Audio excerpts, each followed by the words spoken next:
Danny Hot Chocolate Roberts, good to catch up with you, my friends, and we've got this fight next Saturday that you're back in action. Talk to me a little bit about how camp's been and how you were feeling. Yeah, I'm looking forward to it. It's been long awaited, but again, I think in comparison to the amount of time that people haven't seen me for, you know, the last 8 weeks it's been a dream. It's gone fast, and yeah, we're back here again. I cannot wait to get back out there. It's been long overdue. Yeah, it does feel. You correct me if I'm wrong, but it does feel a little bit like this fight kind of came out of nowhere. How long have you known about this fight? And talk to me a little bit about the process of getting matched up again. I got matched up about 8 weeks ago. Okay. Obviously, it was the whole process of the back of the last fight and what happened. Yeah. I don't think it really got made clear to the public exactly what happened, but we'll get on to that in a minute. Yeah, it was you know, testing protocols or whatever they said. So I had to wait and I had to go through certain get medical clearance before I could get back out on the field and start training again. As soon as I did that, obviously I had my freedom, was back out, was doing my thing, and then you know, with my agent and with my coaches, they managed to get back onto the UFC and got me lined up, got another fight sorted real quick. And it was a good name, a good matchup, and I knew it was going to be set in stone from the second. Both of us signed on a dotted line, so yeah, it just worked perfectly. Yeah, superb. I do want to talk very quickly, and I know it was very disappointing how it happened, but the cancellation of the Tim Means fight. Correct me if I'm wrong, but as I understand it, there was 4 negative tests and 1 positive test. Yet you were still unable to fight. Listen, we got laws and legislations, and one thing that I've understood and I've known through all of this, and you know, being so caught up about it all, and you know, I had a lot of anger towards the situation because even though I tested positive on one test, like I say, I think I had 4 lateral flows that were negative. I went and had another 2 PCRs come back negative, which I paid for myself. Obviously, clearly loads of frustration, 20 weeks of training in the bag, sacrifices away from the family, etc. So it was just like a few things that added up. When I tried to pull it apart and dissect it, I knew that like it wasn't what it was. I was fine, and if I had no symptoms and if I didn't like that, I just knew that I wanted to get out to the States. Now, the way that it worked was the one test that I had was the only test I might have, because I couldn't go on the flight without that one coming back as a negative. So we was done. It was in the writing, and I basically had to just bite the bullet, sit down, and you know, another shortfall after the injury, after cancellation last year, and just go again. And you know what? Yeah, over the last 2 years, I could write a book on it. Yeah, I could tell some people, and I could really start to break it down, and it's like, it's a lot. But at the same time, when I wind back the clocks and I look projectively at my life, like I was built for this. So this was a small bump in the road, and I'm going to be able to show, you know, just how much we've been able to make amends with the time that we've had and how useful that's been. Come fight night next week. Yeah, because it wasn't something that I originally thought about, but that's a very good point. Is with this time off, we haven't seen you for so long, and yet we always have to walk the thing about ring rust and all of that. But in the same token, look, the improvements that you potentially made that you obviously want to show. Saturday. Again, I when I get the microphone at the end of the fight, like I'll be making sure that the statement's made, and people talk about ring rust and things like that. And I believe that it is a factor. I believe that it's out there, and it is something that people sometimes can feel. But from a fighter's perspective, and from my own perspective, it isn't something that, you know, isn't something that stunts my sort of, you know, development or the way that I go or pursue a fight. It doesn't halt me. It doesn't, you know, it isn't something I ever think about. So I've looked at the 2 year or almost 2 year gap that I've had, and what I've done with that time, and how progressively good I've got in certain areas of my game, which may have been what people would have said were flaws or holes. You know, I'm going to be able to show in every single area that we've got them nailed down, and I'm just excited to go out there even more so, like it's brand new again. I say that 2 years has given me that. Does it feel refreshing again to a certain extent? Yeah. There's been no pressure on training, for example. Going to the gym every day, being able to do what I love, and coming out with a big smile on my face. In and around, obviously, the mishaps. It's been good. It's been free flowing, and I've actually had the time to be able to develop, try some new tricks, have some fun with some things, and really start to put a little bit of finesse on what I already know and can do. Yeah. I want to talk about the opponent, obviously, Ramazan Emeev, who has only got the 1 loss in the UFC at present, but has had a multitude of wins. Talk to me about what you view about his style and what you've potentially seen on the tape. I've dissected it, broke it apart. I think stylistically it makes it a really good fight for me. Okay. The type of person I am, you know, a pressure fighter, somebody who, you know, likes to go to the pit sometimes. Again, I'm talking about a new developed Danny Roberts, so there's certain things that you aren't going to see, or when you do see him, there's just a lot more of a tactical approach. I'm smart about what I do. I'm a lot more mature. You know, in the 2 years I've, you know, had 2 birthdays. Like, yeah. 2 years older. Yeah, it feels strange, but again, it's like I'm not going to be able to show that maturity until it comes to fight time. So, knowing who Ramazan is and what he brings to the table, he's obviously a high level guy. He's got a really good record, 20-4. He's fought some good guys in the UFC already, and yeah, he's on a winning streak. So for me to go in there and be able to take out one of the guys again that have some sort of relevance to who I am, establish who I am, because I feel again like I lost that off the back of Moscow. Yeah, that's what we talked about, didn't we? Yeah, about the momentum of the Emeev win was completely and utterly lost to a certain extent. Yeah, and that can be well, I wouldn't necessarily say like negative or draining in any sense of the word, but you know, it's just that pressing that reset button, going again. All right, sweet. Well, that was a thing of the past. I can't live up to it. It's not something that I continuously play in my head, and I know what I'm capable of. But it's a matter of showing it, and now's, you know, the present. That was the past, so it's a case of showing who I am now, putting it on the line, and really coming on top.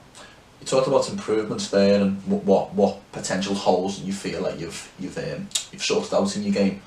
I'm not sure, a difficult question. What is the biggest potential hole that you feel personally that you have perhaps sorted out over these last couple of years? I would say erratic. There's probably like some positions that I get in situations where, you know, the athletic do or die Danny Roberts will be erratic at times, and people who are critiques and will know the sport and, you know what I should and shouldn't be doing might be able to pull that apart, and they will.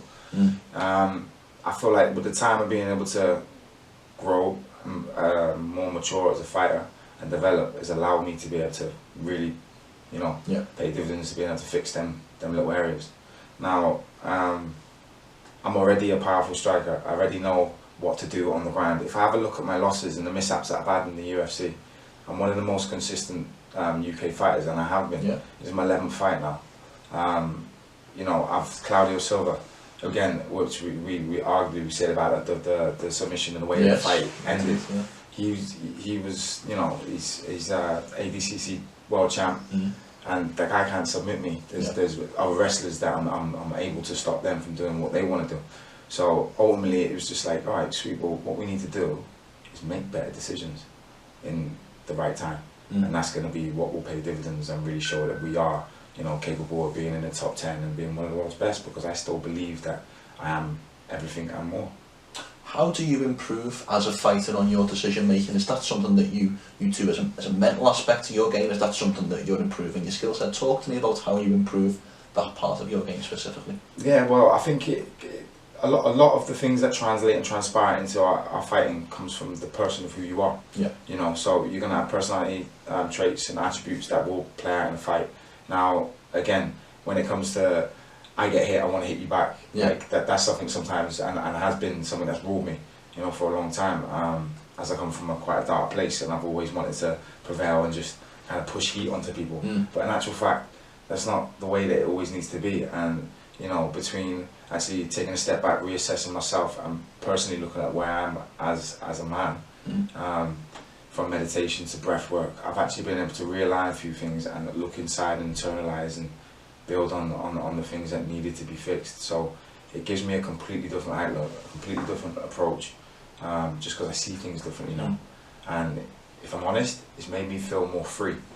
So there's not many things that gripe me or bother me compared to what they used to. I already know that's going to transpire and translate to the way I fight. Which is only going to play into my favour, because again, you know, winning the Mike Perry fight up until the last 20 seconds, it's the decision making which finally cost you the fight. Things like that, and we only have that split second moments in these fights to be able to make a good or terrible decision, and it can, you know, it can be kind of career changing. So for me, like I say, it's a quick reset. It's a restart for me to be able to, you know, just kind of realign a few things that I've needed to, but I've had the time to actually pay attention to them rather than just being caught up in the fight life of get ready, let's go, fight again, get ready, let's go, fight again.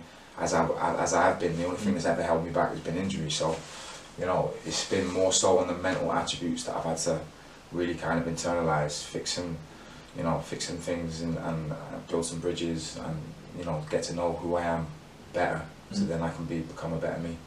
How much did them two in there help? The two kids, how much did they help as motivation, as fuel, as anything of them two that help this older version of Danny Roberts? Yeah, let's say? It's been amazing. It's been humbling. Listen, the last 2 years I've been able to, the first lockdown, and then my second son was born. Yeah. So all of a sudden I'm holding my baby and then still understanding and knowing what I didn't have when I was young, and I still want to be able to prevail and provide for these kids. But all of a sudden I'm living the life side by side with them. So every day I come home, I look at them. Every night I put them to bed and then I go back to the gym the next day. So I have that fresh reminder of the reasons why I do it and what gives me the purpose. Reinforced by, you know, a childhood that drove me into this career path in the first place. So ultimately, my children have been my biggest drive, my biggest passion, my biggest love, and they really have centered me and made me become this superhuman that I believe that, you know, is absolutely going to take the world by storm and just do the things that I need to do from here on out. Brilliant. It's that time. Yeah, I can't wait. I can't wait to see it. But I want to talk about get back to the fight at hand. Now, I was going to ask the question of is this a striker versus grappler match, but I feel like that's too simplistic. So instead, is a Danny Roberts fight always a striker versus grappler match? Is at some point your opponents always want to get away from them hands and get you to the ground? Yeah, I think so. I think there's footage. I can hit someone once and absolutely put them in a grave. So it's like people know that, and you're gonna be wary of that regardless of you know your knowledge or not. You still know. You've seen the footage. You're gonna play the highlights before you fight me. Yeah. You know what I mean? So that's reality. When it comes to it, I want to show that I am a dynamic guy. I've always wanted to portray that I can take the fight and handle the fight wherever.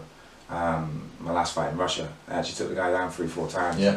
On the statistics, I see that they got me down, and still that I don't take people down. So again, it's not necessarily what I get portrayed as in terms of exposure. Exposure, yeah. And critical acclaim, if you like. Yeah. Stylistically, like, look, listen, me and Tim means, and that still can be one that happens in the future. There's nothing to say that that's written off. You know, I was ready for the fight. I had prepped for the fight. We had 20 weeks. Tim Means is an absolute veteran, so when he signs on the dotted line, you know that that's going to be a kickoff that's happening. You know, it's written. So when that happened, it happened in 20 weeks worth of work and craft and altering the things that you want to be able to, you know, get the job done. It had happened. So that's in the bank. Yeah. Like I say, these last 2 years, we'll go, how's camp, what's this, what's that, and like, we all talk camps. I've been in a camp for life. Like, I'm prepared to fight, so all it is a matter of tweaking one or two things, having a little look and fighting my fight. You fight your fight always, and that's the way it should be. You should never get dictated by someone else. So yeah, like I say, coming into it and like kind of moving forward, it's there for me to take it, you know. Yeah. Obviously, you're talking about being a more composed individual in the cage, but at the same time, you keep referring back to the wild man, if you like, the fighter that's inside you. And we've got this staff welterweight division. Now, if we take rankings out of it for a little second, is there a man that you look at at 170 that you go, me and him is a tear up that I want one day? There's a good few though, if I'm honest. Yeah, there's a good few that I see in the welterweight division. A lot of the guys now, again, you have a look at the welterweight division, we're stacked, and I think it was only a couple of days ago I looked at it, and obviously with it not fighting after 15 months of TI rankings. Yeah. So there's guys that I see there, like you say, Tim Means is there, I see Dolby there, who I was meant to fight like 2 or 3 times. For me, Dolby's the easiest fight out of the 2 of them. Okay. The likes of Mike Perry, I fought him when he was in his prime. There's fights there which are easy pickings for me to start to take, you know, the level up rankings where I need to be. But also, there's guys there that are killers, because we are in one of the most stacked division. So for me, there's a lot of fun fights. You could name anyone. I fight them all. I want them all. Again, I've got teammates Sanford. I was going to say that, it's Sanford MMA heavy, it's the top, isn't it? We've got the champ, we've got Luke and we've got Gilbert. I don't know how much you work with all three of them, and obviously there's others. I know your friend Impa Kasangana is now there, so it is. He's been a little bit unfortunate recently. Yeah, he has, yeah. Great guy though, must admit that, I really like him. Yeah, he's like, he's well grounded. He's one of these guys that couldn't be any more humble. You know, I think he's a Christian as well. Yeah, and you know, he's very, very spiritual like that. You got Gilbert Burns, you got Kamaru Usman, Luque Vicente. They all are completely different in their own way. Kamaru is just an absolute beast, and I believe that he will be champ for a minute. Just because he's where he is and who he is. Physically, I don't think I've actually ever been with someone who's as strong as that guy. Gilbert's just pure tempo, intensity, and the highest level of grappling you could ever imagine. And Vicente is just mad skillful, could do it all. Yeah, you know. Is there any? Obviously, we talked about the two boys, but there's such high level guys over down in Florida. Was there any temptation at all to spend at least some of this camp over there? No, definitely there was. If anything, just with there not being a lot of clarity in the rules and the laws changing all the time, and the mishaps and misfortune. If you do get tests, or if you have to go somewhere, there was so many rules, if you would, that I was like, alright, sweet, well, if I take the risk and I actually do go, something does happen, then I can get shut down and not be in a situation where I want to be. Yeah. So when it, the be all and end all, home is home. Yeah. So I needed to stay as close as I could and make do what I had. Been in constant communication with the guys over in Sanford MMA. Having with Greg Jones. Greg Jones is going to be there cornering me next week. And I've got a lot of time for them, the family to me. And they've been played a massive part into who I am to where I am right now. As soon as I get this done, I've already spoke about it, I will be going back to Florida. I will be getting set back up out there and doing part of my camps out there, and only looking to improve. I think coming back has been the biggest reflective moment for me, because it's all been go for 6 years, being in the UFC, been 100 mile an hour, with high expectations out of me. I've had shortfalls, I've had highs, and I'm now in the position where I'm a veteran. I'm one of the veterans, you know what I mean? And I'm sitting there and I'm contemplating what's going on, and I know what's what. I'm chill, I'm calm, I'm humble, and in pursuit of what I want, and I'm gonna go and get it. And like I say, I see the structure now of what needs to be done. When I'm older, I know what needs to be done. It's getting caught up with all the limelight and travelling and doing this and doing that, and there's a lot of things to not necessarily distracting. There is a lot of things to distract and pull you by the wayside, but it's more so you can be as busy as you want to be in what area you want to be also, do you know what I mean? So it's just kind of refining your time and making sure you're putting it in the right place. You talked then about something needing to be done. What needs to be done next Saturday? Talk to me a little bit about the fight and how you see this fight playing out. This fight's going to be fun. Stylistically on paper you say striker versus grappler, right? And Ramazan's someone who comes forward. I see his style, I see the things he does, I see the way he likes to set things up, I see the way he goes to the takedown and initiates his grappling. When he's on the floor, I understand and know what he does there. So we've ultimately, we got keys and we got cues which are just going to work on command. I'm going to light this guy up on the feet, and then any time that he engages with me, he's going to make it to be known and felt that he's going to want to just let go. So yeah, I'm going to put him in a world of pain, and the fight's not going to go the distance. It's not going to go the distance. I've wholeheartedly, I've put so much into this, and we talk about the last 2 years, we talk about the development of where I am and my mental attributes and the way that I try and project myself now towards the world. I haven't changed much, but internally to myself I have. Yeah. And the last 2 years, like I say, the shortfalls, the cancellations in March, the injury, and then having to go through the private sector because obviously all madness is going on with NHS, and another cancelled fight with Dolby, cancelled fight with Tim Means due to the whole COVID testing protocols, and with every place having their own legislations to how they do the testing. So it's still not foolproof, but yet here I am. I'm having to go over hurdle again, and yeah, I'm coming through that front door. There's nothing that you can do to stop me. Everything from the last 24 months is being projected into this fight for 15 minutes.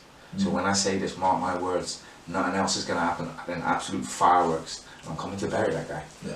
Swear to God. Well, if that wasn't what there would be a way to anticipate this fight, then I don't know what was, quite honestly, Danny. Yeah. But I want to thank you for your time. It's always a pleasure being in your company, and you're an absolute class act. Thank you, bro. Thank you. Before we finish, Dan, how can people find you on social media?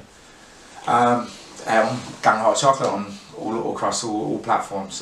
Check me out, give me a little follow. And again, fight week next week, so I'll be very insightful with that, and I'll be putting up plenty of media for you to be able to check out what happens behind the scenes and how we get done. And before we finish, give this opportunity to every guest. Anything you want to say, sign off with, sponsors you want to plug, the floor is yours. I'd like to give a quick shout out to Metropolis. Came out with some of the best fight gear, and to be able to keep training, you know, looking fresh. I've got Just Juice Liverpool, keeping me full of nutrients and vitamins every day. And then my teammates, my coaches, from Chris Tam to Danny Wivo, at No Limits, the boys down at Aspire, all the bodies that have been around up in Manchester. Yeah, I thank you all. I couldn't do this without you being a part of the journey, so thank you.